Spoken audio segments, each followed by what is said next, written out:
اینو بگیم جون چشاش نزول زرم چشاش الان خواه شب وای هر تابلو چشم خیلی نگو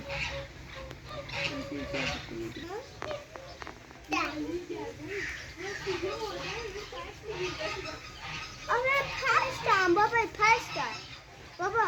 5 تا بابا دفعش دیده میشه بابا یقه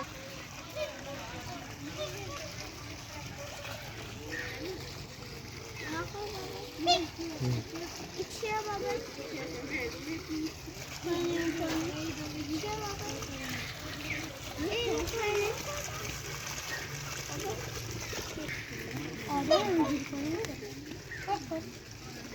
اینا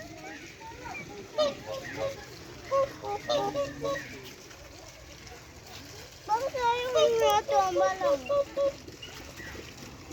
بابا این دارم میاد دنبالم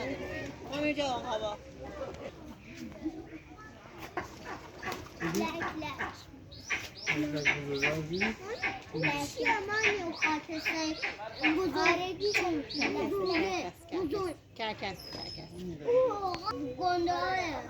اقاب گنده های چیه بابایی؟ برو بریم برو این سفیده رو ببینیم کرکسه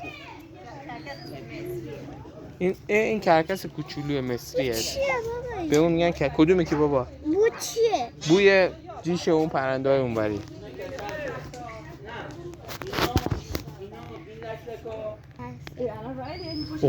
اونوری ها رو بریم اقابای این وری هم ببینیم بیا پرنده یعنی استادش کرده رایید اوه کرکس ها بالا انتها وای وای فقط شانس آوردید به سر شما به سر یلا اومده به سرتون نیومده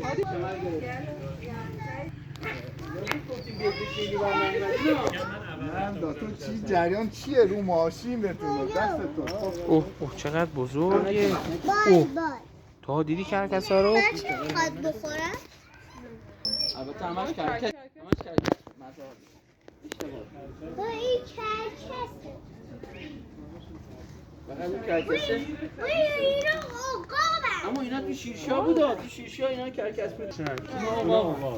میگم خب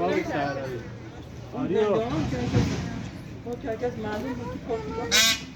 دیگه ما ندید نوک میزنه بابا آره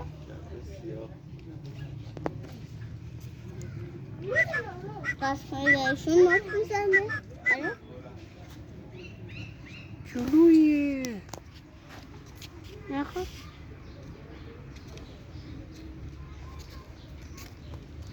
فرار بابا زیادی نزدیکش هم فرار میکنه